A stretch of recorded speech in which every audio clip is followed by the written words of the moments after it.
진실 추적자 사건 반장 시작합니다. 자, 어제 오후에 있었던 광주 재개발 지역 빌딩 붕괴 참사. 너무 많은 인명 피해를 낳아 큰 충격을 주고 있습니다. 특히 이 건물이 시내버스를 덮치는 영상이 고스란히 담기면서 더더욱 그렇죠. 저는 대한민국이 선진국의 문턱을 넘었다라고 생각했는데 이런 후진국형 참사가 벌어지는 걸 보면 아직도 좀 고개가 갸우뚱해지기도 합니다. 돌아가신 분들의 명복을 빌고요. 자세한 말씀 들어가서 더 전해드리겠습니다. 자, 오늘 준비한 사건 해시태그로 소개해 올립니다. 또 군입니다. 대통령 주치 경력이 있는 북군 수도병원 소속 70대 의사가 자신이 과거 치료했던 환자를 성폭행하려다 구속 기소돼 1심에서 실형을 선고받았습니다.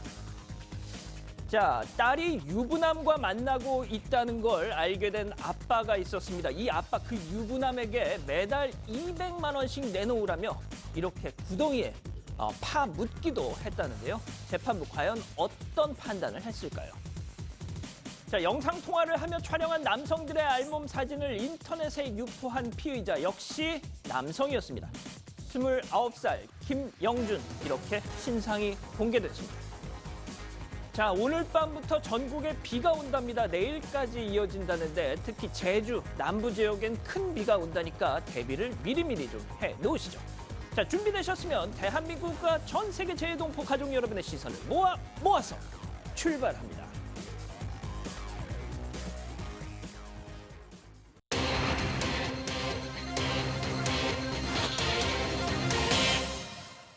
열일곱 명의 사상자를 낸 광주 재개발구역 건물 붕괴 사고와 관련해 경찰이 전담팀을 편성해 수사에 나섰습니다.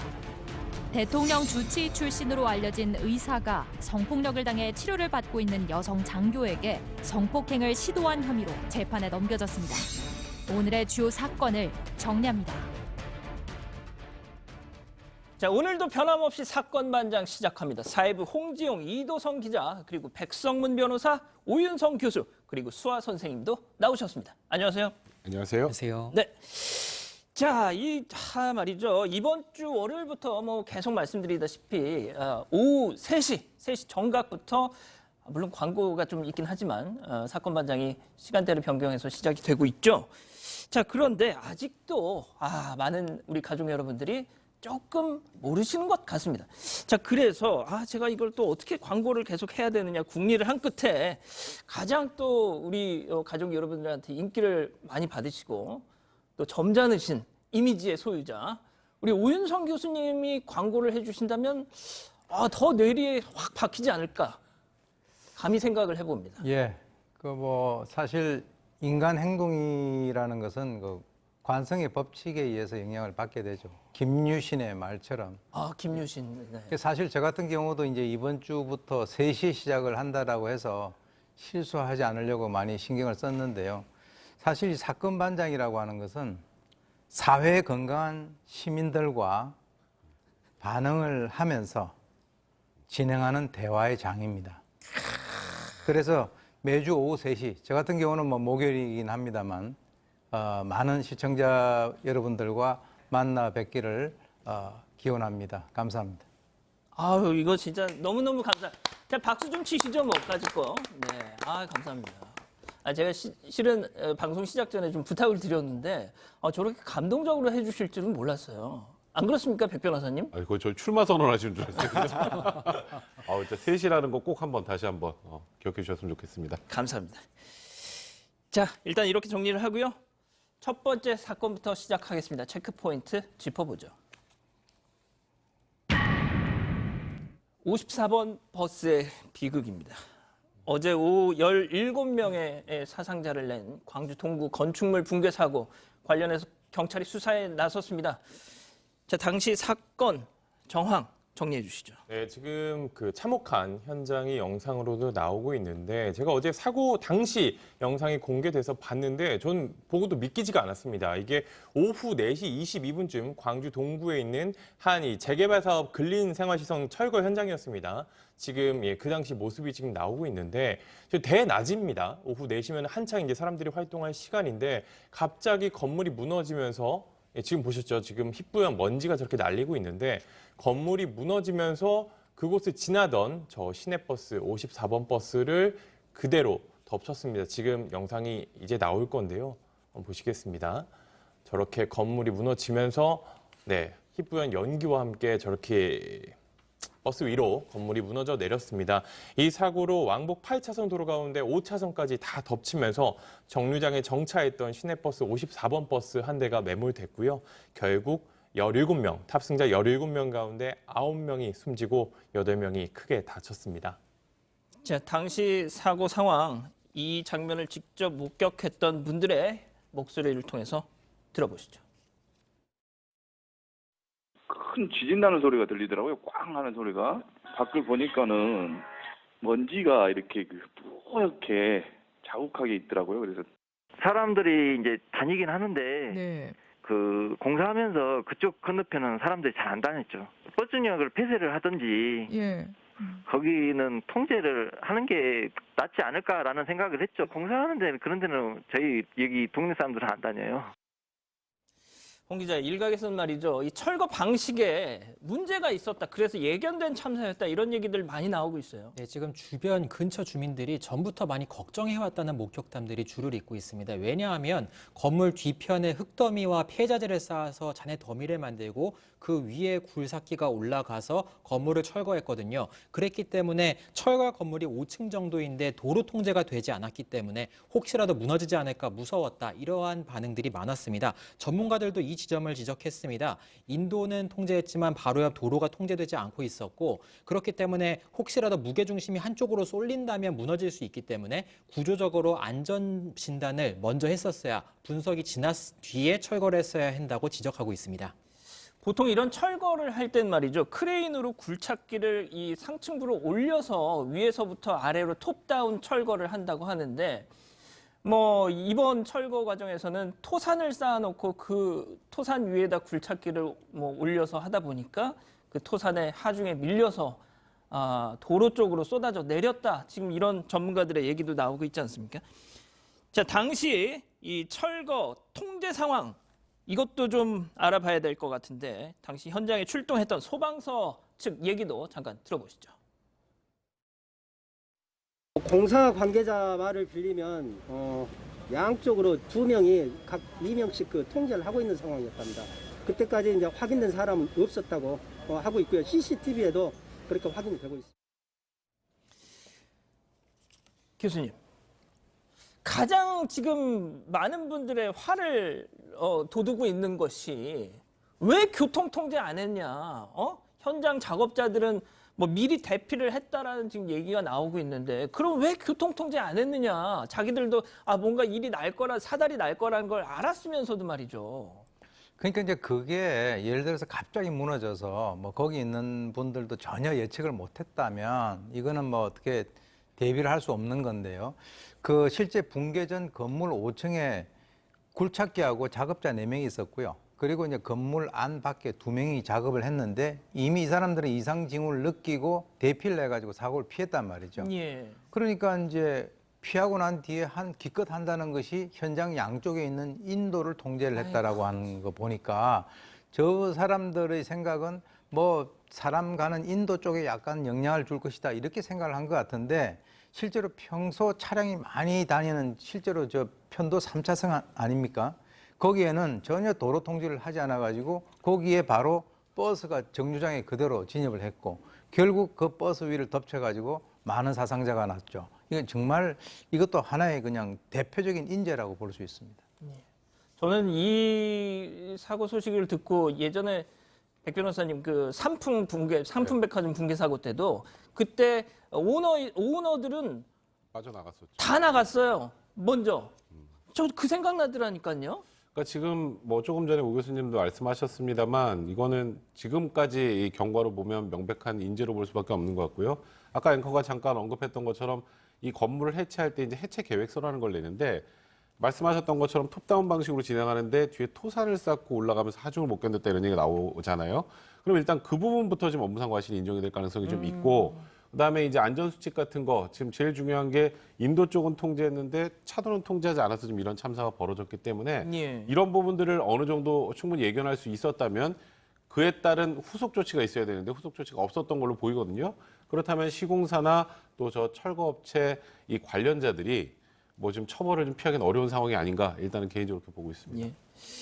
자, 이제 가장 좀 가슴 아픈 소식을 또 이제 정리해서 전해드려야 될 것 같은데, 또 이런저런 사연들이 정말 가슴 아픈 사연들이 또 전해지고 있잖아요. 아들의 생일날에 세상을 떠난 어머니의 사연이 지금 알려졌는데요. 아들의 생일상을 차려주고 아침에 일을 하러 일터로 나갔습니다. 식당에서 일을 하고 있었어요. 그래서 식당에 나갔다가 점심 장사를 마치고 빨리 들어오려고 했습니다. 아침에 미역국을 차려놓고 나갔지만 저녁에 식사를 함께하기 위해서 일찍 귀가를 하고 있었습니다. 그런데 내일 식당에서 일할 때 쓸 재료를 찾기 위해서 잠깐 시장에 들렀다 온다면서 평소 타지 않았던 버스를 탔다고 합니다. 그러면서 사고를 당했고 저녁에 함께하지 못했습니다. 사연이 알려지고 있는데 또 다른 사연으로는 현재 심장 질환을 앓고 있는 어머니를 떠나보낸 가족의 사연도 알려졌습니다. 근처에서 사고 당시 영상을 속보로 보다가 바로 불길한 예감이 들어서 지금 치료가 진행 중인 병원을 찾았습니다. 그런데 유류품 중에서 자신의 신용카드를 발견합니다. 그러니까 아들이 어머니의 신용카드를 발견했습니다. 몇 년 전 심장질환을 앓고 있어서 몸이 편찮으신 것은 알고 있었지만 이렇게 갑작스럽게 예기치 못한 일로 세상을 떠날 줄은 몰랐다. 우리 곁을 떠날 줄은 몰랐다. 이렇게 전했습니다. 자, 오 교수님, 그러니까 제가 앞서도 산풍 얘기도 했지만 너무 패턴이 너무 똑같아요, 정말. 그러니까 이제 이런 게 있지 않습니까? 이제 어떤 일이 발생됐을 때 처음에 문제가 된 것은 뭐 이렇게 이해를 할 수 있지만 이 동일한 그 유사한 사건이 지속적으로 발생이 된다면 이거는 분명히 그 사회의 어떤 시스템의 문제가 있다 이렇게 볼 수 있는데 지난 그 2019년 기억이 아마 나실 텐데요. 7월 4일 오후 2시 23분에 잠원동에서 지상 5층 지하 1층짜리 건물을 철거하는 중에 똑같은 그 사고가 발생이 됐습니다. 그래서 이제 왕복 4차로를 지나던 차량 3대가 건물 외벽에 이제 그 덮였는데요. 그 당시에 이제 승용차에 타고 있던 그 여성 1명은 매몰된 지 4시간 이후에 이제 그 구조가 됐는데 안타깝게 그분이 사망을 했고요. 동승자 3명이 크게 다쳤습니다. 그런데 바로 그 여성이 결혼을 앞두고 결혼 반지를 찾으러 가던 예비 신부였다. 예, 기억납니다. 그렇게 해가지고 우리 온 그 시민들이 굉장히 안타까워했지 않습니까? 그런데 똑같은 사건이 이제 발생이 된 거죠. 변호사님, 그 재개발 워낙 요즘 뭐 서울에도 그렇고 뭐 전국에 이 낡은 아파트들이 많다 보니까 뭐 여기저기서 재개발, 재건축 많이 하잖아요. 일단 뭐 철거를 하는 게 일상 다반사인데, 야, 진짜 이제 저는 이 영상을 보고 나니까 이제 무슨 뭐 철거하는 이런 공사 현장 옆에 갈 엄두가 안 나겠더라고요. 어떻게 해야 사실 됩니까? 제가 사는 곳 바로 앞에 이 도로에도 지금 말씀하셨던 것처럼 이와 유사하게 지금 작업을 하고 있거든요. 저도 이 사고가 나는 걸 보고 그 앞을 지나다니기가 힘들더라고요. 물론 뭐 그곳은 안전하게 하고 있겠죠. 그런데 제가 이번 사고를 보면서 좀 느꼈던 건 아까 잠원동 사고 말씀하셨습니다만 그 당시에도 현장 소장, 뭐 감리 보조 등 이제 구속돼서 처벌도 받고 많은 사람들이 처벌을 받았는데 과연 그 뒤에 이런 건물을 철거하는 과정에 펜스 높이 그리고 어느 정도 강도의 펜스를 설치해야 되는지 그리고 어느 정도 상황이 되면 보행자를 차단할 것인지 어느 정도가 되면 차량도 차단을 할 것인지 그 매뉴얼이 있을까요? 저는 그게 잘 없는 것 같아요. 그냥 봐서 위험한 것 같으면 사람들 다니지 못하게 해야 되나 이런 정도인 것 같거든요. 이에 대한 매뉴얼부터 정확하게 재점검해야 되지 않을까 개인적인 생각이 듭니다. 진짜 이 사고를 최근의 사고를 보면서 아마 많은 분들 비슷하게 걱정하실 거예요. 동네 맞습니다. 지금 이렇게 건물 철거한 곳 있으면 저 앞을 지나가도 되나? 그러니까요. 국민들이 최소한 그런 부분들에 대해서 안심하고 지나다닐 수 있게 해야 할 것 같습니다. 다시 한번 말씀드리지만 뭔가 이상 징후가 있어서 자기들은 다 피하고 차도에 대해서는 아무런 대비도 안 했던 이 사람들 정말 용서가 안 됩니다. 첫 번째 사건 이렇게 마무리하고요. 두 번째 사건 체크포인트 짚어보죠. 이건 또 뭡니까? 접근하기 쉬운 여자? 이게 군 관련 성범죄 사건이라고 지금 적혀 있는데 이게 어떤 거죠?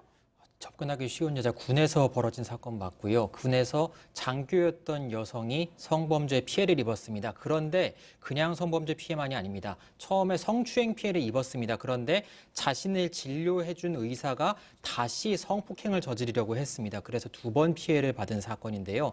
일단 2017년으로 거슬러 올라갑니다. 지금은 대위로 전역한 공군 장교가 당시에 자신과 같이 일하던 육군 부사관에게 성추행 피해를 당했습니다. 갑자기 팔짱을 끼면서 다른 사람은 여자로 보이지 않고 너는 여자로 보인다 이렇게 말을 하는 성추행 피해를 당했습니다.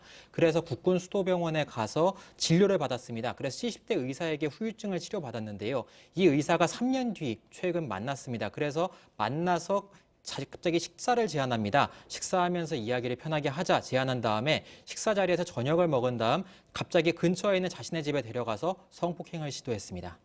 자, 정리를 하면 이거예요.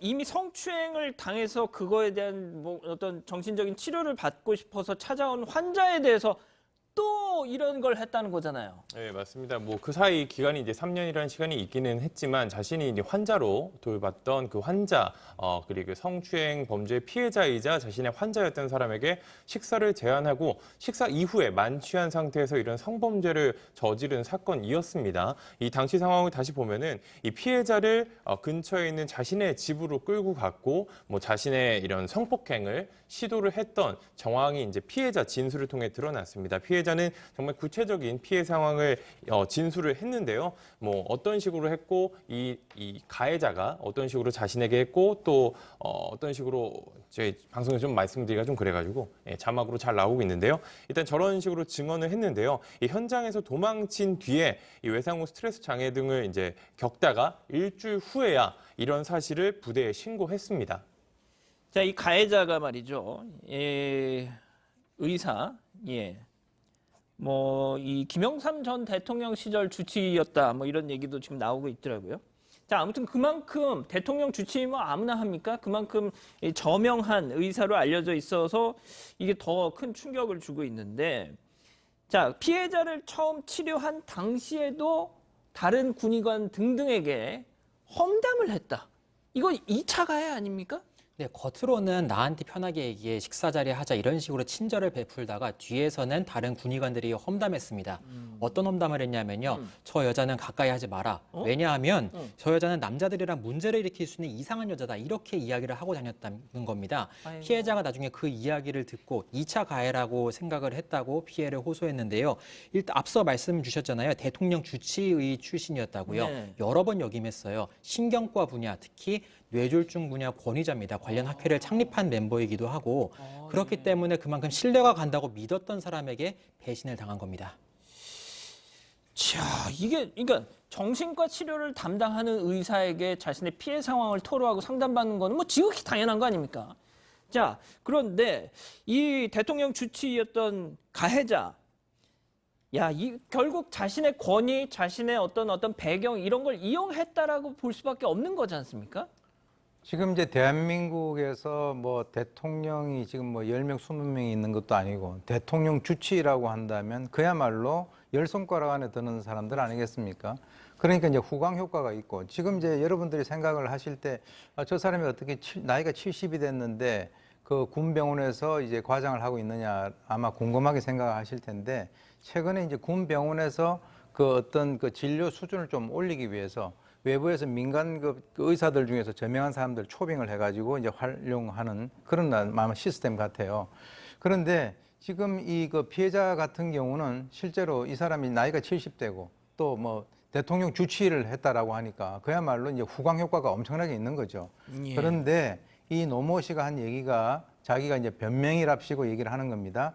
피해자가 자신의 성적 피해를 아무렇지도 않게 얘기하고 아니 상담을 하면 그렇게 얘기를 해야 되는 거 아닙니까? 두 번째, 앉아있는 태도도 그렇고 쉽게 접근할 수 있을 거라고 생각을 했다. 소위 얘기해서 자기 스스로 그 여성에 대해서 굉장히 이지우문, 즉 쉬운 여자다 이렇게 자기가 주관적으로 생각을 한 거죠. 그런데 사실은 그 사람은 이 그 관계해서 어떤 그 피해를 당해가지고 정신과 상담을 받으러 온 사람인데 그것을 이 그 정신과를 상담해주는 의사가 이런 생각을 한다라고 하는 것은 직업 윤리상 이것은 있을 수 없는 얘기고 더구나 대통령 주치의라고 하는 그 타이틀 자체가 사실 상당히 부끄럽습니다. 변호사님, 그러면 뭐 혐의를 인정했나요, 이 사람?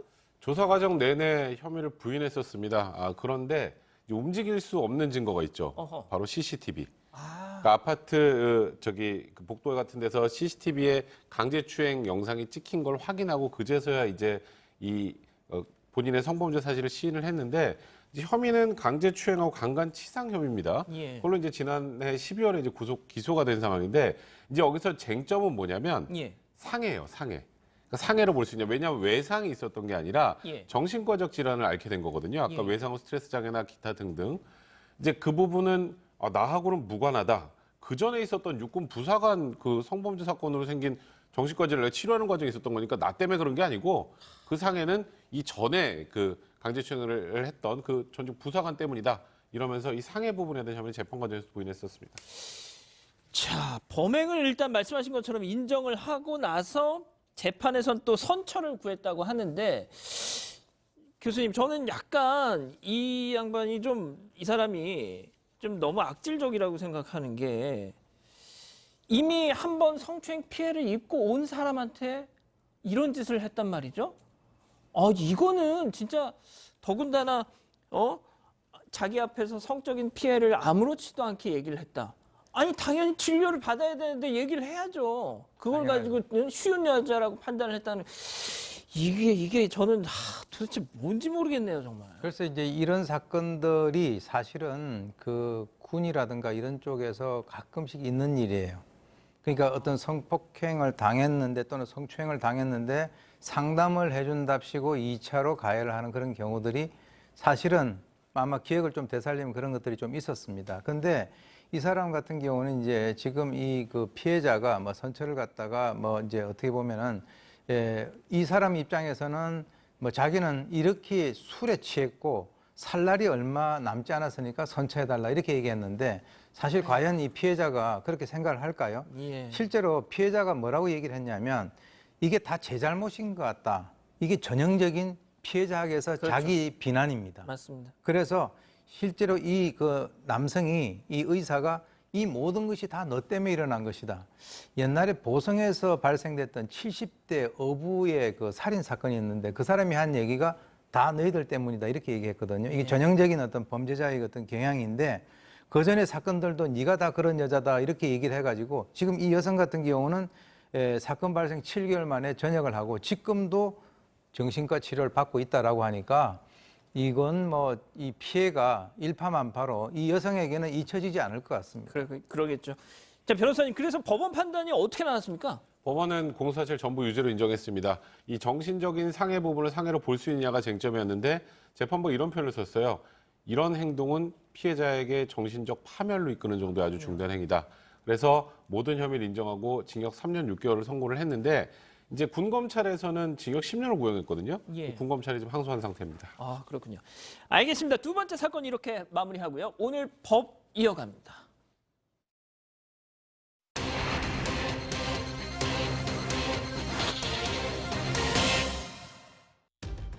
딸과 교제하는 유부남을 폭행하고 협박한 아버지와 일가족이 법정에 섰습니다. 아파트 단지에서 새총으로 쇠구슬을 쏴 유리창을 깨뜨린 60대가 실형을 선고받았습니다. 오늘의 주요 재판을 정리합니다. 자, 첫 번째 재판 체크포인트 짚어보죠. 유부남이 왜 내 딸을 만나냐입니다.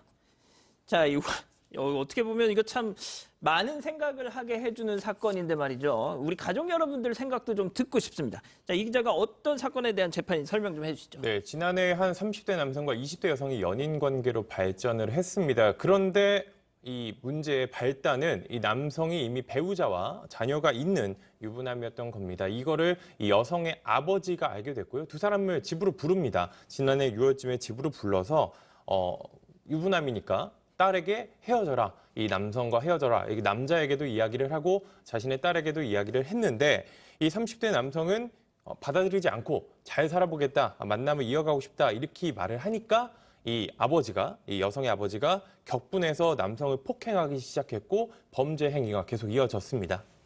자, 보통 저럴 때는 그럼 이혼하겠습니다. 이렇게 나와야 되는 거 아닌가요? 근데 너 유부남이니까 헤어져 이러는데 잘 살아보겠습니다라는 말을 하니까 당연히 저는 일단 그 아버지 입장에서는 약간 방아쇠를 당긴 상황이 됐을 것 같아요. 한편으로는 이해가 가지만 그렇더라도 폭력을 물론이죠. 폭행을 해서 하면 안 되잖아요. 그런데 이건 아무것도 아니었습니다. 지금부터가 진짜 시작입니다. 앞서 저렇게 하고 집에 보냈습니다. 폭행을 하다가 집에 보냈는데요. 그 다음에 또 다른 사실을 가족들에게 듣게 됩니다. 자신의 딸이 자신이 앞서 그 훈계했던 그 남성과 같이 살고 있다, 동거하고 있다는 사실을 듣게 돼요. 그래서 같은 날 오후 6시에 다시 찾아갑니다. 사무실로 찾아가서 그 남성을 불러냅니다. 그래서 그때부터 협박을 시작하면서 좀 주먹을 휘둘렀고요. 그 다음에 온몸을 묶어서 자신의 차의 트렁크에 태워서 싣고 옮겨 다닌다거나 조수석에 태워서 어디론가 끌고 갔습니다. 그런 다음에 헤어지겠다라는 박서를 받아내고 그 다음에 인근에서 땅을 판 구덩이에다가 두고 좀 자신의 가족들과 함께 주변 사람들과 함께 폭행을 하면서 계속해서 협박했습니다. 자, 그 교수님 지금 사파로도 나오고 있는데 이제 뭐 보통 그 영화나 이런 데서 보면 조직에서 뭐 이렇게 야 담궈 이러면 보통 저런 장면이 이어지잖아요. 근데 일단 뭐 앞서 저도 잠깐 얘기했지만 이 아버지 입장에서는 화가 나는 것까지는 이해가 되지만 그래도 저것까지는 너무 나간 것 같다라는 생각도 하지 않을 수 없거든요. 네, 그렇습니다. 사실 뭐 잘 살아보겠다가 아니라 아버지 입장에서는 뭐 이혼하고 살아보겠다라고 하더라도 화가 날 것 같아요. 그럼요. 근데 이제 뭐 저분 같은 경우는, 저 사람 같은 경우는 조폭 영화를 갖다가 많이 본 것 같아요. 근데 그것을 보통 사람들이 말로는 그렇게 하지만 저렇게 실천은 하지는 않지 않습니까? 물론 화는 나겠지만은 그러나 간과를 하지 않아야 될 부분은 바로 자기 딸에게도 문제가 있다라고 하는 것이 있는데 저것을 우리가 사형이라 그럽니다. 그 사적인 형벌이라 그럽니다. 예, 무슨 말이냐면 두 사람 사이가 지금 이제 저희 딸 같은 경우는 미성년자도 아니죠. 그래서 두 사람 사이에서 자유스러운 어떤 의사에서 애정 관계를 갖다가 유지해 나가겠다라고 하고 최근에는 뭐 간통죄도 폐지가 되지 않았습니까? 그러니까 어떻게 보면은 뭐 법적으로 도덕적으로는 지금 뭐 비난을 받을 수 있을지 모르지만 이 법적으로는 처벌할 수 있는 방법이 없는 거예요. 그러니까 그 어떤 화가 나고 분노가 있는 이러한 그 마음을 행동으로 실천을 했는데 저렇게 하게 되면 본인 스스로가 또다시 범죄를 저지르는 그런 상황이 되는 거죠. 자, 우리 가족 여러분들도 지금 뭐 교수님 말씀하신 것처럼 비슷한 톤으로 말씀을 주시고 계세요. 그러니까 아버지 딸 가진 부모 입장으로서는 이해가 가지만 그래도 저렇게까지 하는 건 좀 그렇다. 그래도 조금은 이해할 수 있다는 뉘앙스의 말씀들이 많긴 하지만 자, 그런데 여기서부터 지금부터가 문제입니다. 이 남자 유부남한테 돈을 요구했어요. 돈까지 내놓으라고 한 이유가 있습니다. 내 딸의 인생을 망쳤으니까 매달 20년 동안 매달 200만 원씩 내놔. 라고 했습니다. 이 부분을 보시면 어떻게 생각하실지 모르겠는데요. 매달 200만 원씩 내놔라. 근데 댓글 중엔 지금 뭐 연금 아니냐 이런 말씀도 하시는 것 같은데요. 이 지점 때문에 실제로 그러니까 그냥 말로만 하는 것이 아니라 실제로 흙을 파서 이렇게 몸에 끼얹으면서 말을 한 겁니다. 얼마나 무서웠겠습니까? 그러니까 진짜요? 밤새 그 얘기 듣다가 밤 10시쯤에 돈 내겠습니다. 입금할게요. 이렇게 말을 해서 풀려났어요. 일단 풀려나서 집에 갔는데 30분 뒤에 전화가 막 울리면서 쫓아옵니다. 쫓아와서 왜 입금 아직 안 했어? 이러면서 또 훈계를 하는 겁니다. 그래서 무서워서 입금할게요 해서 보내고 그다음에 경찰에 신고했습니다. 홍지훈 기자가 지금 약간 그 연기를 한 것 같아서 좀 몰입이 됐습니다. 저 예. 사파를 보니까. 예. 알겠습니다. 자, 근데 교수님 방금도 말씀드렸지만 그러니까 뭐 화가 나서 이렇게 물론 안 됩니다. 안 됩니다. 뭐 물리적인 이건 뭐까지는 그렇다 쳐도 돈을 요구하는 건 전 좀 다른 문제라는 생각이 들거든요. 그러니까 이 사람에 대해서 법적으로 어떻게 처벌을 갖다가 할 수 있는 방법이 없으니까 도덕적인 어떤 문제에 있어서 자기는 개인적으로 형벌을 가한 그런 셈이 됐는데 가만히 생각해 보니까 이것만으로도 끝나기에는 너무나 좀 미진한 점이 있다는 거죠. 그러니까 이제 200만 원을 20년간 하면 4억 8천인데 이걸 갖다가 소위 얘기해서 4억 8천만 원을 20년간 분할 납입을 해라 이제 이런 식이 돼 버리는데요. 그러다 보니까 과연 이제 그 많은 분들이 딸이 저렇게 되면 좀 이해는 하겠다라고 하다가 이게 돈을 달라고 했다라고 한다면 이게 좀 그 어떤 의도에 좀 약간 그 문제가 있지 않는가라고 생각을 할 수가 충분히 있는 그런 상황이죠. 변호사님, 그러면 이 아버지, 야, 이거 간단치 않겠는데요, 죄명이? 그렇죠. 지금 이 아버지는 본인이 거의 형사재판관, 민사재판관이 다 된 것 같아요.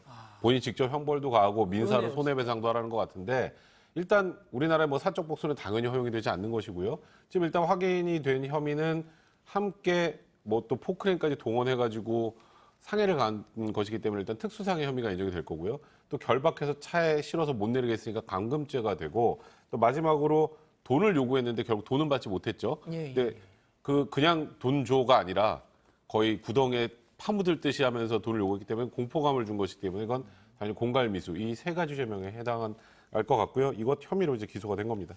그래서 어떤 법원 판단이 나왔습니까? 일단 법원은 범행 발생 경위에 비춰서 참작한 사정은 있다라고 인정을 했습니다. 아무리 그래도 이런 범행의 형태, 죄질이 상당히 중하다라고 판단했고요. 징역형 집행유예를 선고했습니다. 이 아버지에게는 징역 1년 6개월의 집행유예 3년, 그리고 공범들이 있었는데 여기도 집행유예를 선고했는데 이 판결 이유를 보면은 이 피고인들이 범행을 인정하고 무엇보다 피해자가 합의를 하고 처벌을 원하지 않았기 때문에 아무래도 이 집행유예가 선고된 걸로 보입니다. 알겠습니다. 첫 번째 재판 이렇게 마무리하고요. 두 번째 재판 체크포인트 짚어보죠.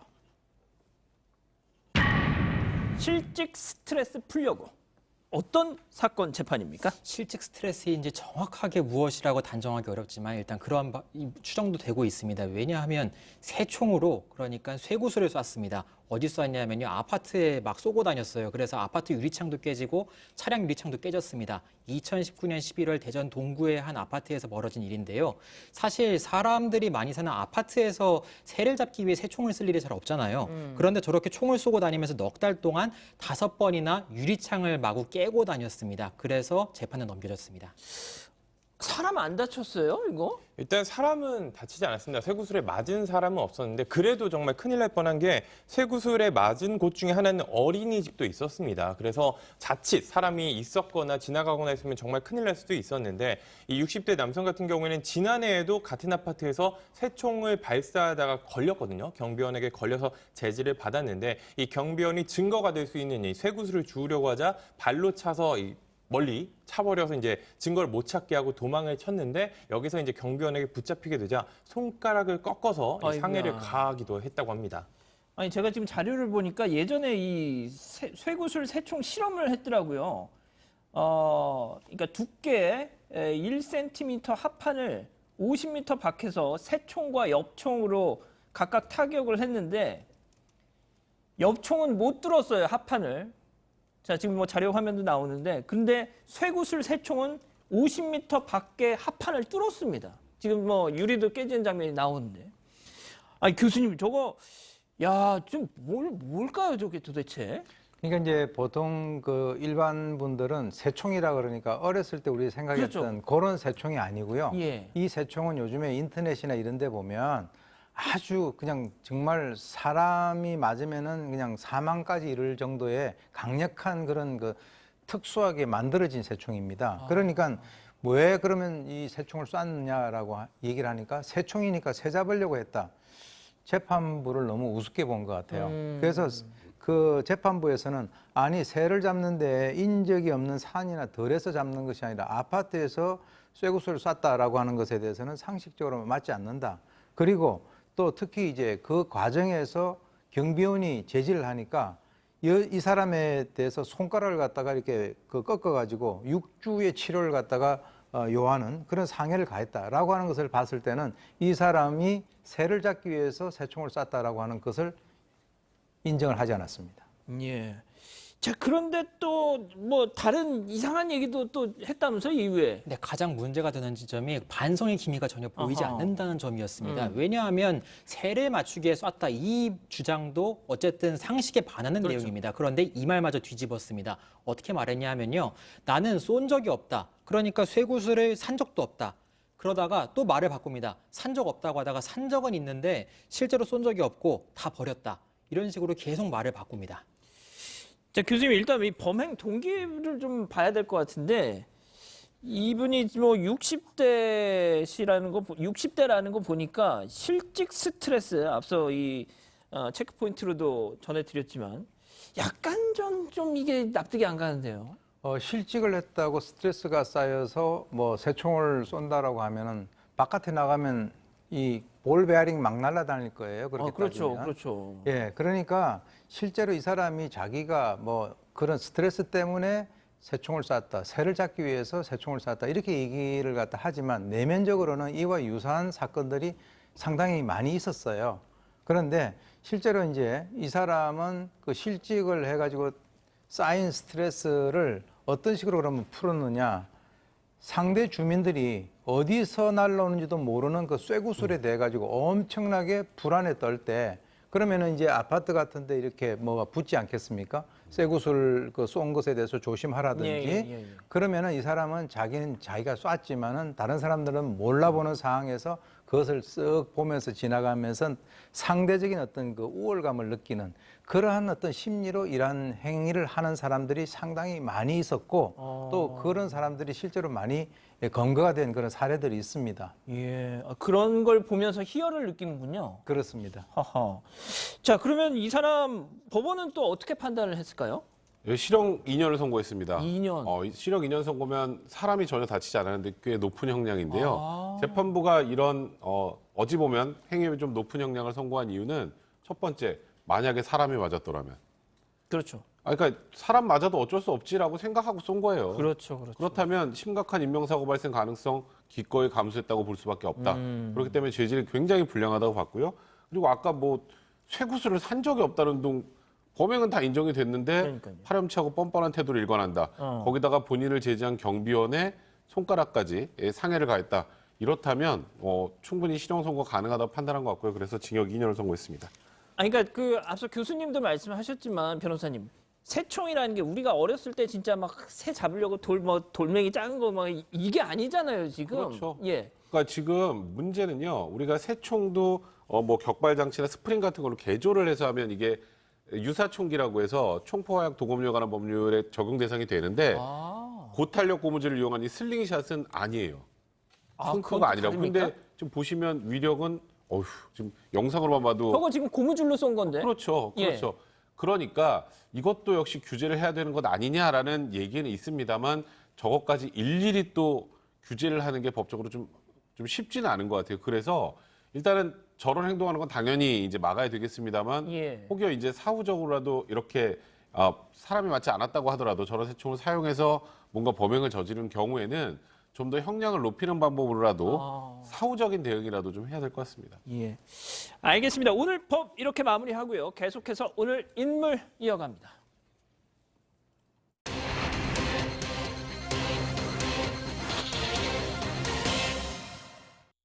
소개팅 앱에서 여성인 척 남성들을 속여 나체 영상을 촬영해 유포한 김영준의 신상이 공개됐습니다. 40대 무속인이 신당을 운영하면서 찾아온 손님들에게 기도비 명목으로 수십억 원대 돈을 받아 챙겼습니다. 오늘의 주요 인물을 정리합니다. 자, 오늘 인물 먼저 체크 포인트 짚어보죠. 남성 몸캠 촬영 유포자 김영준입니다.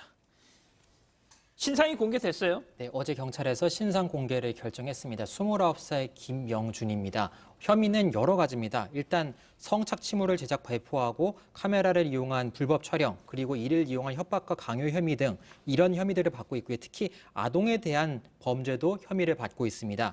왜냐하면 몸캠 사기, 일종의 그런 사기를 통해서 영상을 촬영했는데요. 여성인 척 어플리케이션, 채팅 어플리케이션에서 통화를 하면서 불법으로 촬영했습니다. 그러니까 상대방에게 나체로 좀 촬영을 해달라, 뭐 캠을 찍어달라 이렇게 요청을 한 다음에 불법으로 몰래 찍어서 그 영상을 저장해서 유포한다거나 협박한 혐의를 모두 받고 있는데요.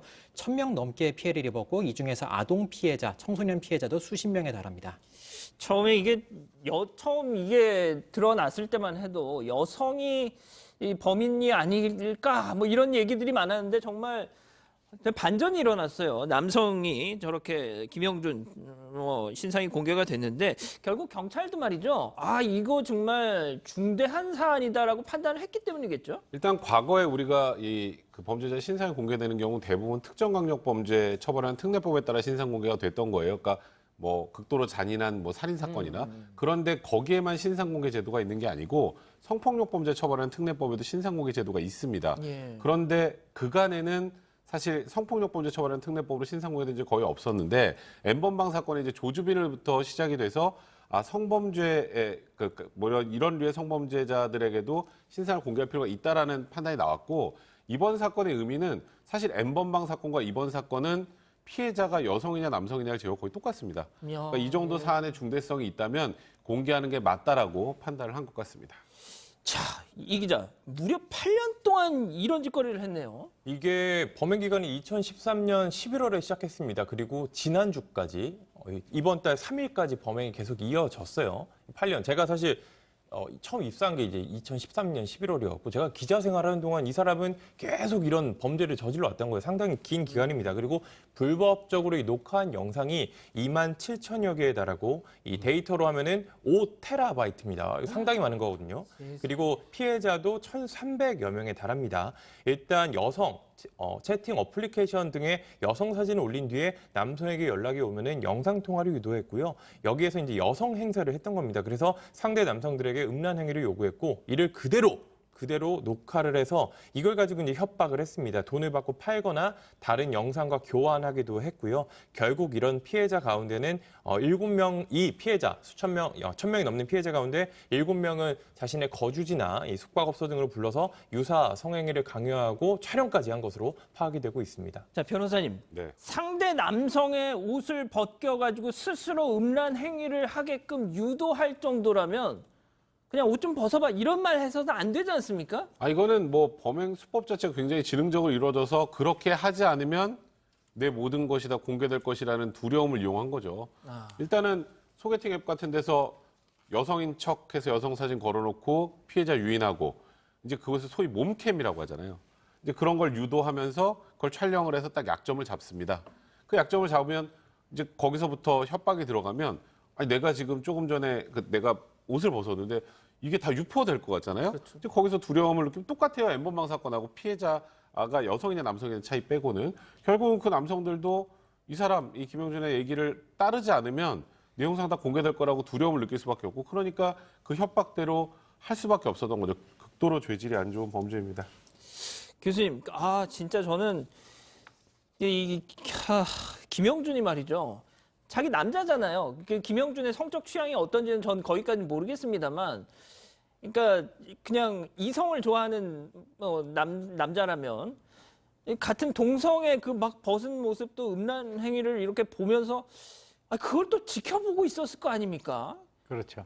저는 좀 진짜 이거 상상도 잘 안 되는데 말이죠. 글쎄요, 이제 그 정말 본인이 의미 있는 그런 그 인생을 살아야 되는데 이 젊고 중요한 그 시기에 8년 동안 이런 행동을 했다라고 하는 그 자체가 이해하기가 어렵죠. 처음에 이제 이 그 상황이 발생됐을 때 여성 중에서 저런 범죄를 저지르는 사람도 있구나라고 해가지고 많은 또 남성들이 또 댓글 달고 해서 문제가 됐었는데 사실은 이제 이 사람이 남성으로 밝혀졌죠. 그런데 역설적으로 본인이 남성이기 때문에 오히려 그 남성의 심리에 대해서 더 잘 알 수가 있어요. 그러니까 만약에 이렇게 미끼를 던지면 그 남성이 이렇게 아마 걸려들 것이다라고 하는 그런 것을 아주 교묘하게 이용을 했기 때문에 오히려 굉장히 오랜 기간 동안 피해자도 굉장히 많이 발생했다. 이렇게 우리가 또 해석을 할 수 있겠습니다.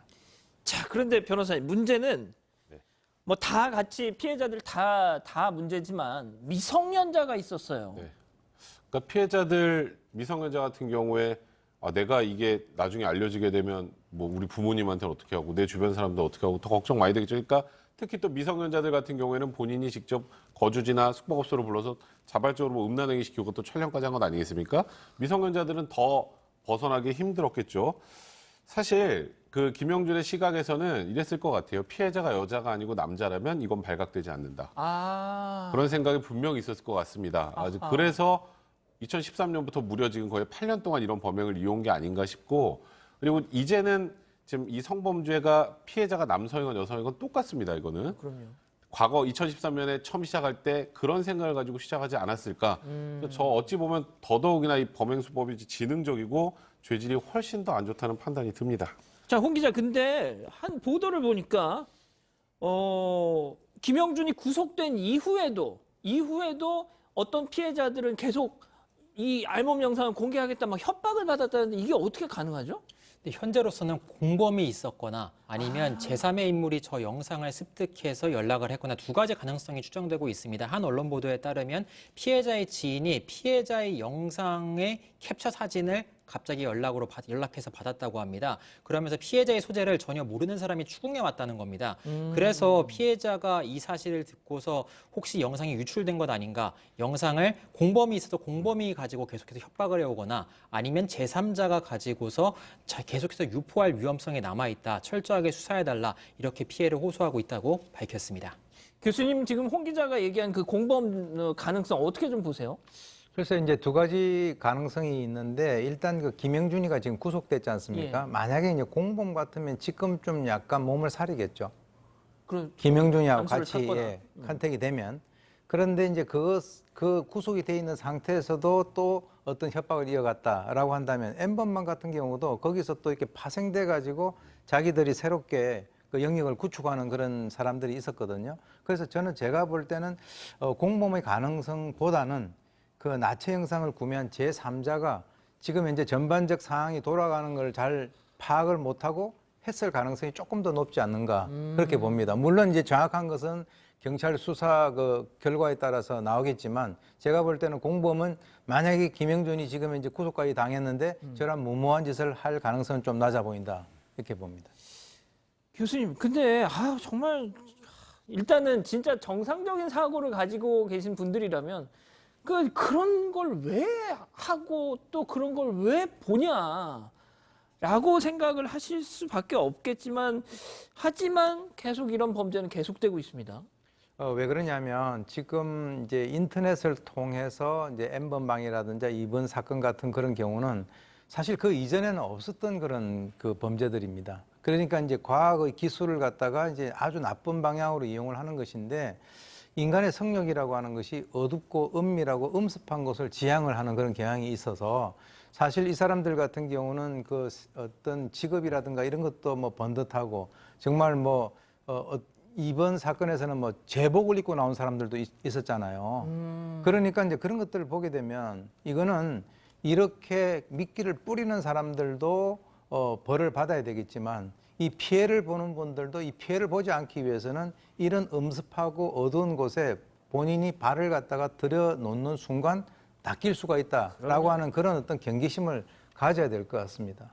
알겠습니다. 첫 번째 인물 이렇게 정리하고요. 두 번째 인물 체크포인트 짚어보죠. 집안에 흉사가 닥친다.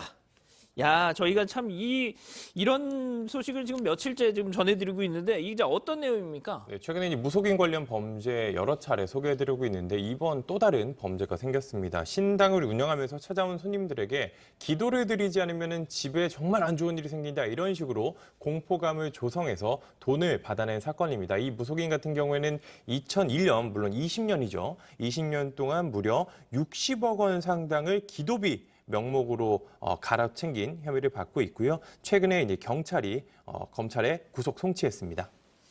자, 뭐 그런 얘기가 있더라고요. 남의 지갑을 열게 하는 가장 효과적인 방법이 바로 공포다. 공포감을 자아내게 하는 거다. 자, 이 사람도 보니까 이 광고를 보고 점을 보러 온 사람들에게 집안에 너 이거 안 하면 너 정말 큰일 난다. 너 뭐 갑자기 휙 하고 죽는다. 뭐 지금 뭐 거의 그런 거 아니에요 지금? 네, 흔히 공포 마케팅이라고 하잖아요. 그런데 그 정도를 넘어서 거의 악담을 늘어놨습니다. 지금 보시면 집안에 흉사가 닥친다, 남편이 빨리 죽겠다 이렇게 말하잖아요. 저희 취재진도 이야기 들어봤더니 한 사람에게만 여러 가지 말을 했더라고요. 뭐 이혼을 해도 골백 번은 더 했을 거다.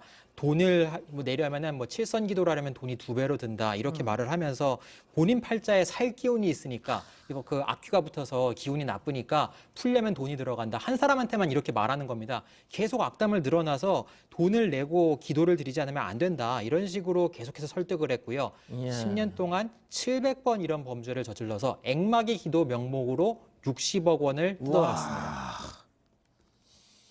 야, 이거 엄청 거의 기업인데요, 기업? 이게요, 저처럼 이런 걸 잘 안 믿는 사람도 가서 너 이혼해. 아니, 너 저기 오래 못 살겠는데? 아, 그럼 찝찝하잖아요. 찝찝하죠. 그렇게 해서 처음에 시작을 하는 분들도 있고, 그렇죠. 또 좀 저런데 믿음 있는 사람은 하는데, 아, 이게 하다 보니까 저기 정성이 부족해. 이건 기도 좀 더 해야겠네. 그럼 한번 소위 여기에 엮이기 시작하면 돈이 계속 들어가는 거예요. 그리고 아마도 좀 이따 설명드리겠습니다만, 이 무속인의 이 무속행위와 관련해서 사기죄 인정되는 게 별로 없었거든요. 실제로. 이따 제가 설명드리겠습니다만, 예. 그런 것까지 더 이용을 한, 악용을 한 범죄가 아닌가 일단 개인적으로 생각이 듭니다. 교수님, 그러니까 이거잖아요. 다른 사람에 대한 게 아니라 내 가족, 네 가족이 뭐 어떻게 벼락을 맞을 거야 이러면은 이거 뭐 솔직히 저도 이렇게 이거 방송하고 있지만 저도 그런 얘기 들으면 좀 정성을 들여야 되나라는 생각을 할 수밖에 없을 것 같아요. 뭐 벼락을 맞는다 그러면은 뭐 벼락 맞을 확률이 낮기 때문에 믿지 않을 겁니다. 근데 그런가요? 조상 중에 혹시 비명에 가신 분이 있지 그러면 모르죠, 우리는 잘. 조상 중에 비명에 돌아가실 때 비명에 가시지 그냥 뭐 웃으면서 가시는 분 그렇죠. 없잖아요. 한 사람쯤은 있겠죠. 예, 있겠죠, 한 예. 사람. 바로 그분이 지금 현재 해코지를 하려고 지금 대기하고 있다라든지. 그래서 우리가 보통 인간에게 A라고 하는 무슨 조치를 하게 되면 더 좋아질 거야라고 하는 것과 A라고 하는 조치를 하지 않으면 더 나빠질 거야라고 하는 그것을 놓고 보면은 후자에 훨씬 더 영향을 많이 받습니다. 그래서 이게 아까 말씀하셨던 그 공포 마케팅이라고 얘기하는데, 그러니까 이제 가족이 뭐 다친다라고 한다면 내가 가지고 있는 무슨 돈을 조금 이렇게 만약에 조치를 해서 그것을 막을 수만 있다면이라고 하는 그 생각에 빠져들게 만들어 버리는 거예요. 그러고 난 뒤에 이렇게 얘기를 해요. 하지 마, 그러면 안 해도 돼. 그런데 나중에 후회는 하지 마. 이 얼마나 찝찝합니까? 더 무섭죠, 그럼. 더 무섭죠. 예. 그래서 그런 심리를 이용을 한 것으로 봅니다. 그렇군요. 자, 그런데 여러분 아실 거예요. 무속인으로 변신한 악역 전문 배우였던 정호근, 탤런트 정호근 씨 있지 않습니까? 그분이 얼마 전에 방송에 나와서 한 걸 제가 얼핏 봤었는데, 굿 1회당, 굿 한 번 하는데, 기본 비용이 한 1,000만 원 정도. 그게 일반적인 시장가라고 하더라고요. 시장가라는 표현이 좀 그렇지만, 아무튼, 조상에 대한 예우다. 그게 그 정도 액수가 뭐 이런 얘기를 하는 걸 들었는데, 자, 일단 경찰이 기도비, 굿값 이걸 범죄다라고 해서 이 무속인을 사기죄로 이렇게 적용을 했습니다. 근데 어제 양지열 변호사 나오셔가지고 그런 말씀하셨는데, 이런 굿 또 뭐 이 정석 기도 이게 뭐 가격이 딱 진짜 있다면서요. 근데요, 그러니까 지금 말씀하셨던 것처럼 뭐 정가 1,000만 원, 뭐 정가 100만 원 이렇게 돼 있지는 않잖아요. 그렇죠. 예. 그래서 이게 통상 이런 무속인의 행위와 관련해서 사기죄로 기소가 되는 경우는 굉장히 많은데 유죄가 나오는 경우 생각보다 많지는 않아요. 왜냐하면 저기 초에 그냥 사주 봤는데 사주 다 맞나요? 뭐 어추 그냥 자기가 끼워 맞춰도 맞는 것 같다고 하는 분들이 있어도 잘 안 맞아요. 그럼 다 사기죠. 그렇게 따지면. 그러니까 통상적인 어느 정도 우리가 용인할 수 있는 가격의 그런 사주나 혹은 굿, 아까 굿도 뭐 1,000만 원씩 해가지고 몇 억을 편취했다 이런 뭐 사건들 보면 대부분 법원에서 무죄가 나오는 게 그 원래 통상적인 가격 정도이고, 굿한다고 애군이 다 없어진다, 애군 안 없어지면 다 사기죠. 그럼 우리는 앞으로 모든 걸 이런 무속인한테 물어보면 되는 거예요. 그렇기 때문에 대부분 안 맞고 이거는 그냥 본인이 위안을 얻기 위한 것이라고 알고 있다는 거예요. 하지만 통상적인 액수를 넘어서 종교 행위의 범위를 넘어서 하는 이런 경우라면 사기죄가 인정될 수 있다는 대법원 판례가 있습니다. 경찰이 이번 사건에 이걸 적용을 한 거고요. 이제 어디다 돈을 썼는지 좀 봤더니 본인 뭐 연인에게 명품 가방 사주고 명품 시계 사고 이런 것들을 소비를 했다면 이렇게 공포 마케팅을 통해서 돈을 편취해서 사적으로 사용하려고 했구나라는 것을 추정할 수 있다. 이런 부분들을 기초로 해서 일단 사기죄 적용한 것 같습니다. 자, 이 무속인이 중고거래 앱을 이용했고, 주로 피해자 대부분이 또 주로 거의 다 주부라고 지금 또 보도가 나오고 있는데, 야, 이건 자, 일단 그 피해자 얘기를 했지만 말이죠. 60억을 이렇게 지금 사기를 쳤다고 하면 주부들, 그러니까 그렇지 않습니까? 뭐 정말 여유가 있는 분들이라면 모르겠지만 대부분이 또 좀 하루하루 절박하게 사시는 분들일 수 있을 것 같은데 이거 어떻게 좀 예방해야 할까요? 이거? 글쎄 안타까운 것이 이런 피해를 당하는 분들이 정말 힘들게 한 푼 한 푼 모은 걸 갖다 거기다 다 갖다 바치는데 문제는 이 사건이 발생되고 난 이후에 그 돈을 돌려받을 수 있는 방법이 없다는 겁니다. 그러니까 제가 볼 때는 그냥 보통 이제 이런 표현을 하죠. 기가 얇다라고 그러죠. 남이 뭐라고 얘기하면 금방금방 이렇게 거기에다 쏠리는데 그냥 내 인생 내가 주관을 해서 살다가 그냥 간다. 이렇게 좀 큰 방향을 설정하시면 옆에서 이런저런 얘기에 아예 귀를 기울이지 않는 것이 가장 핵심입니다. 일단 기울이게 되면 그때부터는 마음이 약한 분들은 거기에 사기에 걸리게 될 수밖에 없습니다. 예. 알겠습니다. 자, 여기까지 오늘 인물 알아봤고요. 자, 한 가지 반론 보도 요청이 들어와서 안내해 드립니다. 지난 8일에 사건 인물편에서 다뤘던 이 여교장의 남교사들 성희롱 의혹 관련해서 이 가해자와 피해자가 즉각 분리 조치가 이루어지지 않았다. 이렇게 방송을 전해드렸는데 이 해당 교육지원청에서는 이 양성평등기본법 및 동법 시행령, 이 관련 규정 등에 의거하여 적법한 절차를 준수해서 사안을 처리하고 있고 교육지원청 주관 성희롱 성폭력 고충 상급 이 심의위원회에서 서면 사과 및 접촉 금지 조치를 내리는 등 이 최선의 분리 조치를 하고 있다라고 말씀을 전해 왔습니다. 자, 다음은 사건 상황실 이어가겠습니다.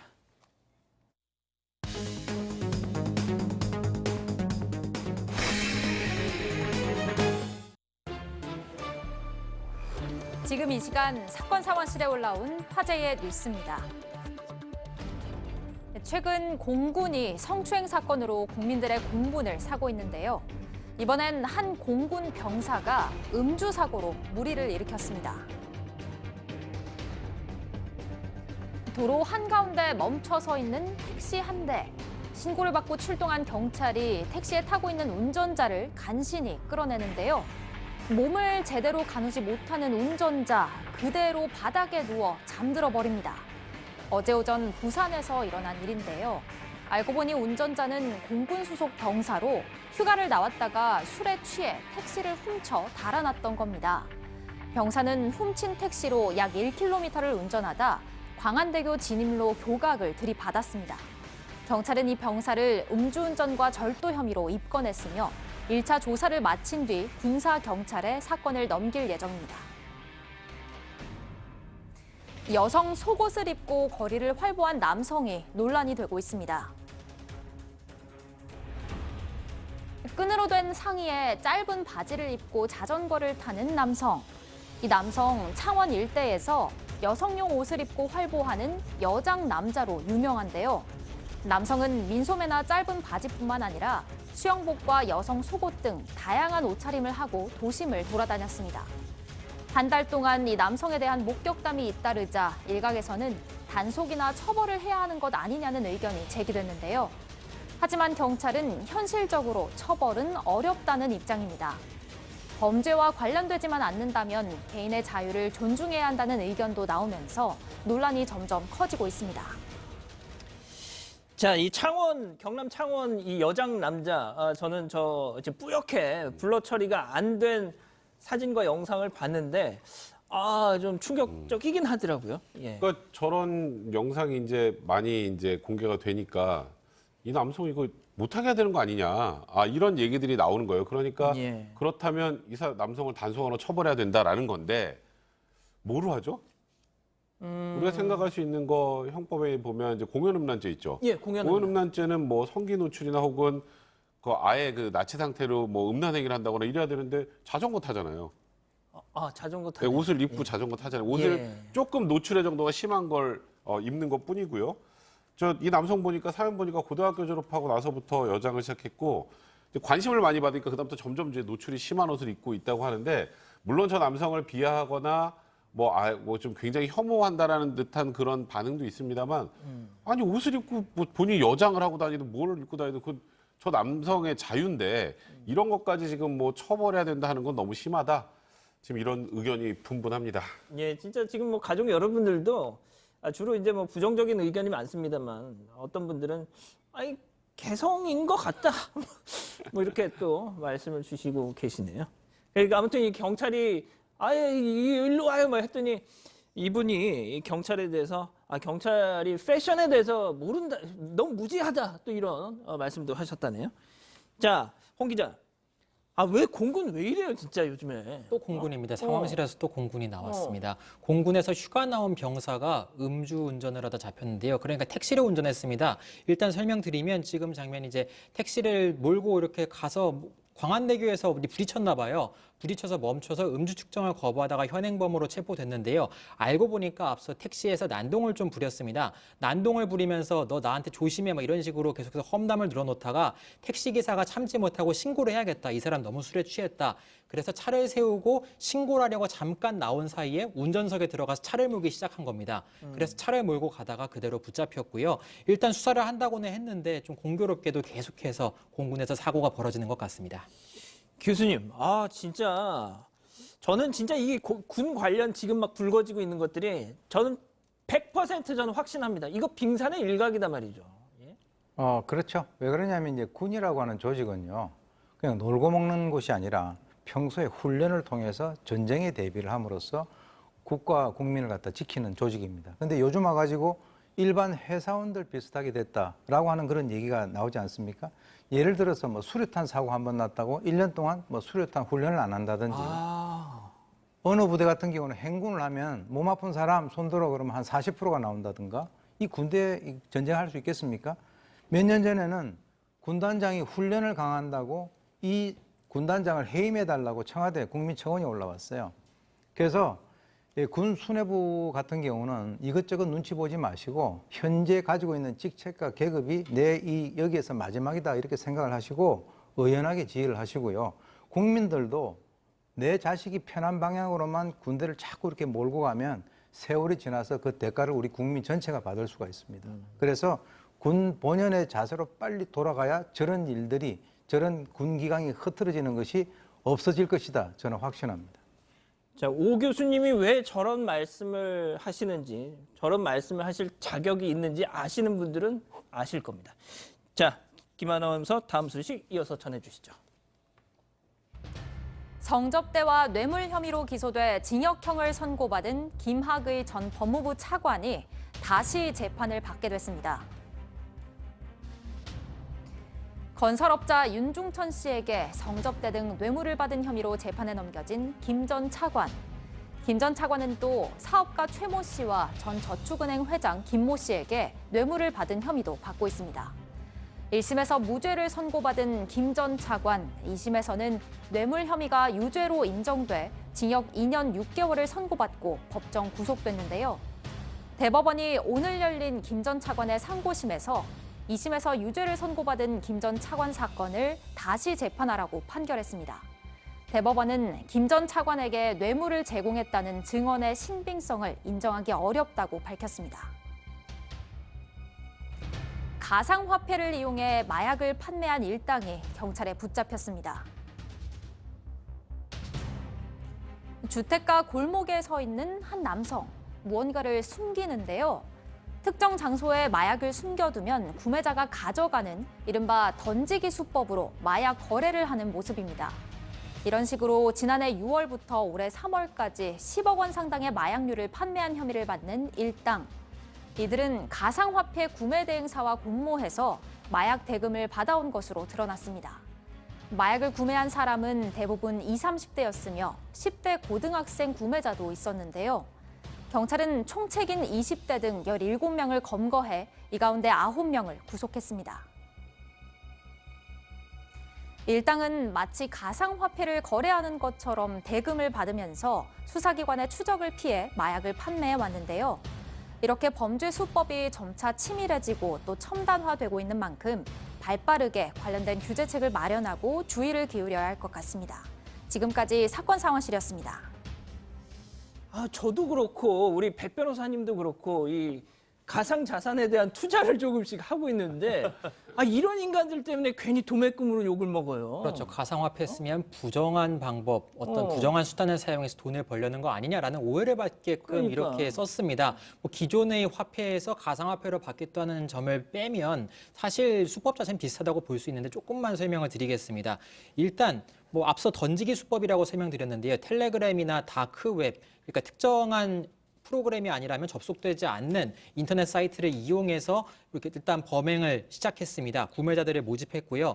마약을 팔 때 저렇게 영상에 나오는 것처럼 마약을 던지기 수법으로 팔았는데 핵심은 가상화폐를 이용했다는 겁니다. 돈을 가상자산 구매 대행사라는 이름으로 가상화폐 거래를 하는 것처럼 회사를 만들어서 돈을 받았어요. 그래서 이 돈을 가상화폐를 여러 번 거칩니다. 그러니까 여러 가상화폐 지갑을 옮겨다니면서 가상화폐를 쪼개기도 하고 합치기도 하는 이른바 코인 믹싱이라고 하는데요. 이러한 여러 가지 수법으로 가상화폐를 계속 옮겨가면서 돈을 세탁했습니다. 아이고. 자금 세탁을 해서 받으니까 수사망을 피할 수 있었죠. 처음에는 피했는데 일당의 중간책 한 명이 붙잡혔어요. 그 한 명을 붙잡아서 계속해서 찾아내면서 지금 던지기 수법을 하는 이제 판매책도 잡히고 다 잡고 보니까 10억 원 넘게 마약을 유통한 일당이었고요. 그래서 구매한 사람까지 합치면 150여 명이 붙잡혔습니다. 와, 그렇군요. 자, 김학의 전 법무부 차관 사건에 대해서 대법원이 재판을 다시 하라고 판결을 했는데, 그러니까 그렇게 돌려보낸 근거가 뭘까요? 일단 김학의 전 차관 같은 경우에는 1심에서 무죄가 나오고 항소심에서 뇌물죄 유죄가 나왔었죠. 근데 대법원에서 바라봤을 때 이 유죄의 근거가 됐던 건 사업가 최모 씨의 진술이었는데 이 사업가 최모 씨가 1심, 2심 재판 전에 검찰과 면담을 했는데요. 면담을 하는 과정에서 좀 이해할 수 없게 검사에게 법정에서 증언할 사항을 물어보기도 하고 1심 법정 진술이 어떻게 됐는지 본인이 확인하기도 하고 이걸 확인을 할 이유가 있는 건 아니죠. 본인이 그냥 아는 대로 진술하면 되는데 그렇죠. 그렇다면 검찰과 면담하는 과정에서 뭐 회유나 압박 등이 있었던 것일 수도 있다. 대법원에서는. 그러니까 결국 이 최모 씨 진술의 신빙성이 지금 명확하게 담보된다고 보기 어렵다. 그렇다면 이 신빙성이 있는지 없는지 여부는 대법원에서 판단을 못합니다. 의심스러운 정황이 있다면 일단 돌려보낼 테니 파견송심에서 신빙성 여부를 다시 한번 판단해봐라. 그런 취지로 무죄 취재 파견송을 한 겁니다. 자, 이 기자, 그럼 김 전 차관 신병은 어떻게 됐어요? 일단 이 보석 신청이 3심이 진행되는 상부심이 진행되는 중에 보석을 신청을 했습니다. 근데 이 2심에서 나왔던 그 실형이 확정이 됐다면은 보석이 당연히 받아들여지지 않겠지만 이게 다시 재판을 해야 되기 때문에 재판부가 이 보석을 인용을 했습니다. 지금 현장에 저희 법조팀 연지한 기자가 나가 있는데 원래는 한 3시쯤에 나올 것으로 예상이 됐는데 아직까지는 나오고 있지 않다라고 소식을 전해왔고요. 일단 만약에 오늘 나오게 된다면은 약 225일 만에 세상으로 바깥으로 나오게 되는 겁니다. 그렇군요. 자, 사건 상황실 이렇게 정리하고요. 기다리고 기다리시던 중간 광고 시간이 왔습니다. 채널 고정, 리모컨 내려놓으시고요. 30초 뒤에 다시 돌아옵니다. 구두 신다가 운동화 신으면 너무 편하죠? 운동화 대신 플라이하이크 신으면 딱 그 기분인데. 그래핀과 플라이폼의 완벽한 퍼포먼스. 뛰는 운동화 위에 나는 플라이하이크. K2. 제8회 천공무한 상상 과학 탐구 서바이벌 대전. 초중 고등학생들은 모두 모여라. 1000개의 아이디어를 하나로 모아 무한한 상상을 현실로. 6월 1일부터 시작합니다.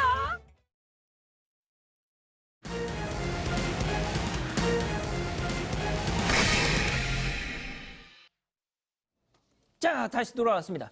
자, 사건반장에서는 우리 가족 여러분들의 사연을 기다리고 있습니다. 해시태그 사건반장 해서 인스타그램 등등에 올려주시죠. 자, 그러면 오늘 사연의 주인공 소개해드리죠. 자, 미국 캘리포니아주 샌디에이고 김하성 선수 활약하고 있는 샌디에이고에 살고 계시는 사반가족 루디아 리 선생님입니다. 자, 매일 사건반장 보시면서 고향 소식을 듣고 계신다고 하는데요. 자, 우리 사반 가족 여러분 보시라고 저렇게 노을이 막 지고 있는 샌디에이고 해변에 갈매기 모습을 진짜 멋지지 않습니까? 예, 저렇게 촬영을 해주셨습니다. 지금 파도 소리가 들리시나요? 들린다. 자, 외국 여행 못 가는 요즘 이렇게 잠깐 멋진 캘리포니아 해변 영상 보시면서 조금 달래 보시죠. 감사합니다. 자, 덕분에 오늘도 제 복지 포인트는 굳었습니다. 자, 사건 사고 속 생생한 현장 소식 전해드리는 사건 현장. 오늘 찾아갈 첫 번째 현장, 레바논으로 가보시죠. 여기 해변이네요, 여기도. 네, 해변입니다. 여기 절벽 바위가 보이시죠? 저기 한 사람이 있습니다. 절벽을 자세히 보실까요? 레바논의 한 바위 위에 사람이 있는데 저 사람이 갑자기 절벽 아래로 다이빙을 하는데요. 지금 순간 저 밑에 관광보트가 밑에 지나가고 있는데 그 위에서 순간 이렇게 떨어져서 저희가 지금 동시에 화면 보여드리는데 안타깝게도 여기서 멈추겠습니다.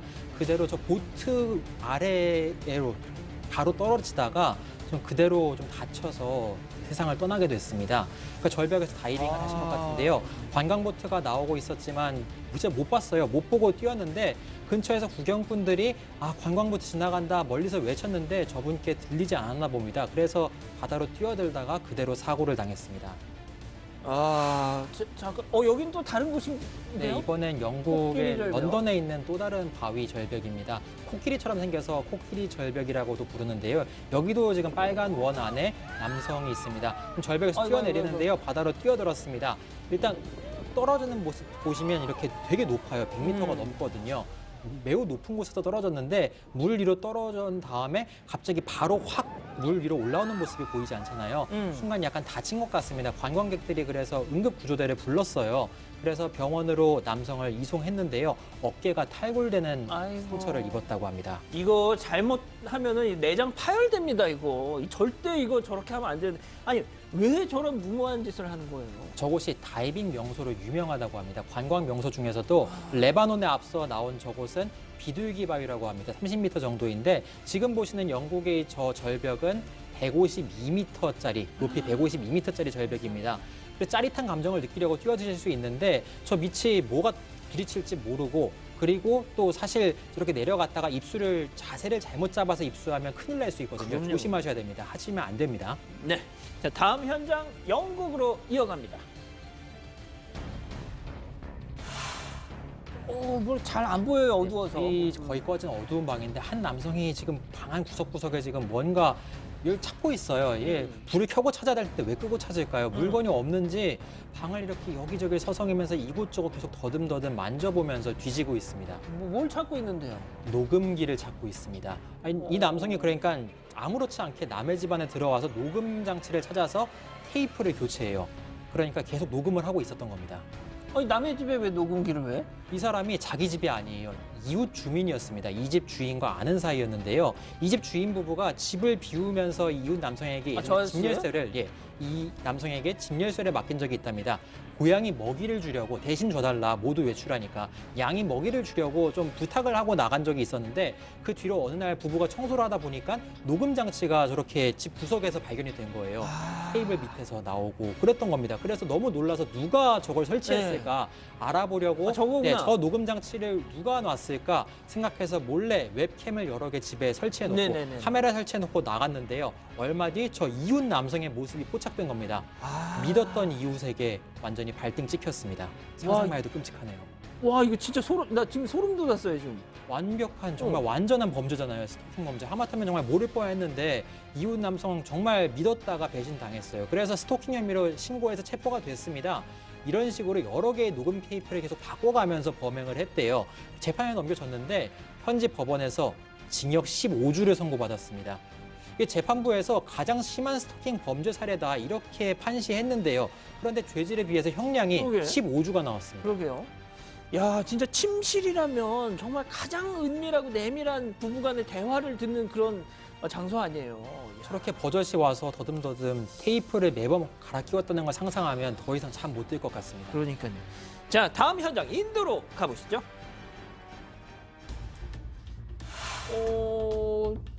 무슨 상황이죠? 인도의 한 결혼식장인데 전통 의상을 입은 여성을 이 사람들이 둘러싸고 하객들이 뭔가 막 다그치고 있습니다. 그러던 와중에 뭐 휴대전화도 빼앗고 막 이렇게 하는데 그런데 잠시 뒤에 보면은 저 베일에 가려진 얼굴 언뜻 보이세요? 여성 같으세요? 남성이었습니다. 아니, 남성이 여기 경남 창원인가요?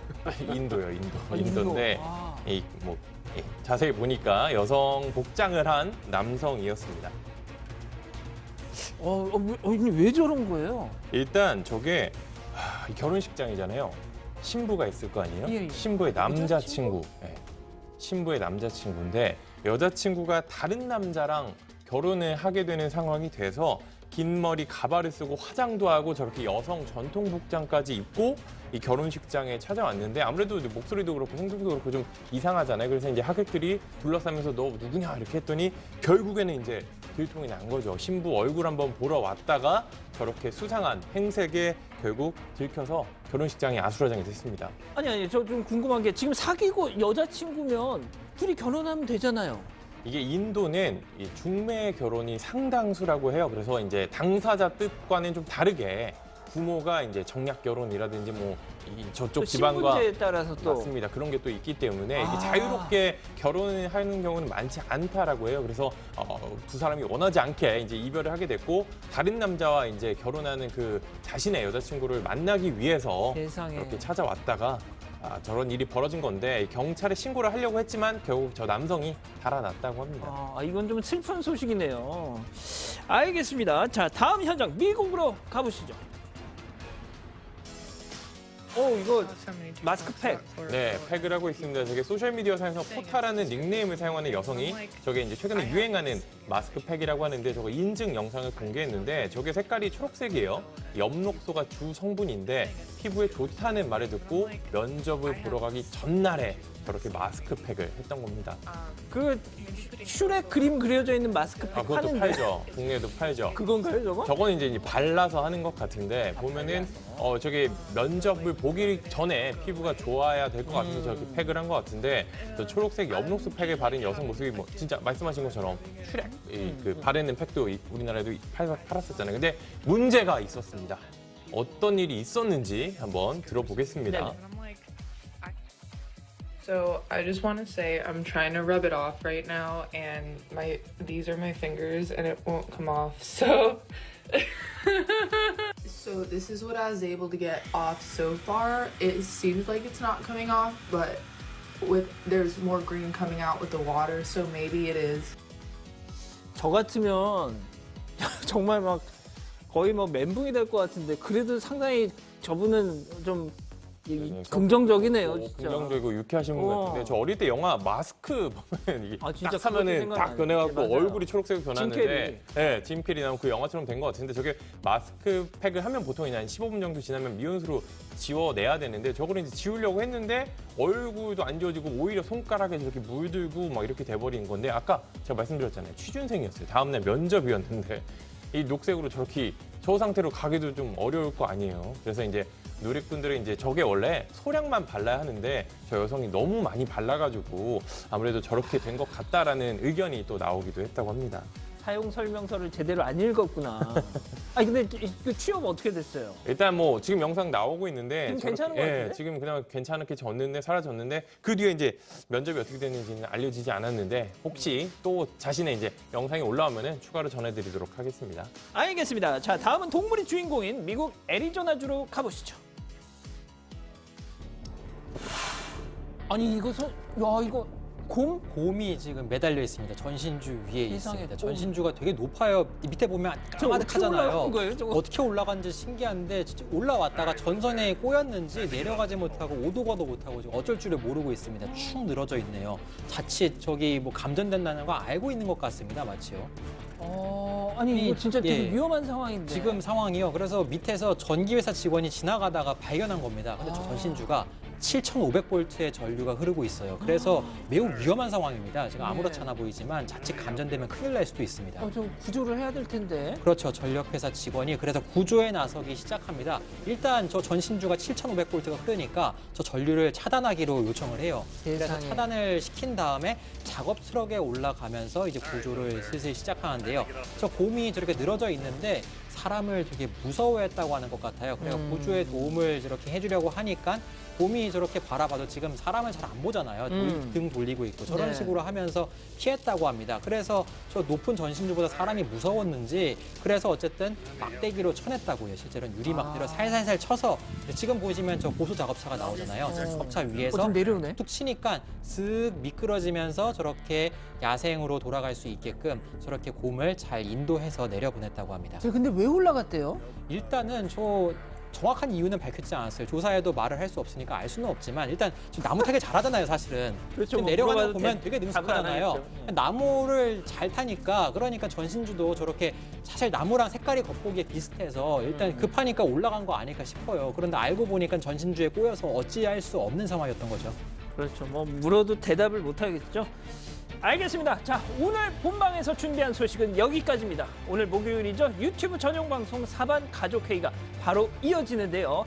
이미 채팅창에 입장해 계신 분들께는 안내가 이루어지고 있을 겁니다. 안내대로 따라오시면 될 거고요. 다만 새로 들어오실 분들은 유튜브 검색창에 사건 반장 혹은 사반 가족회의, 사건 반장 혹은 사반 가족회의를 불편하시겠지만 직접 입력하시면 새 창이 뜰 겁니다. 거기로 오시면 됩니다. 개편 이후 조금 복잡해진 점 죄송하게 생각하고요. 어쨌든 내일도 별이 3개 3시에 다시 옵니다. 자나깨나 코로나 조심, 안녕히 계십시오.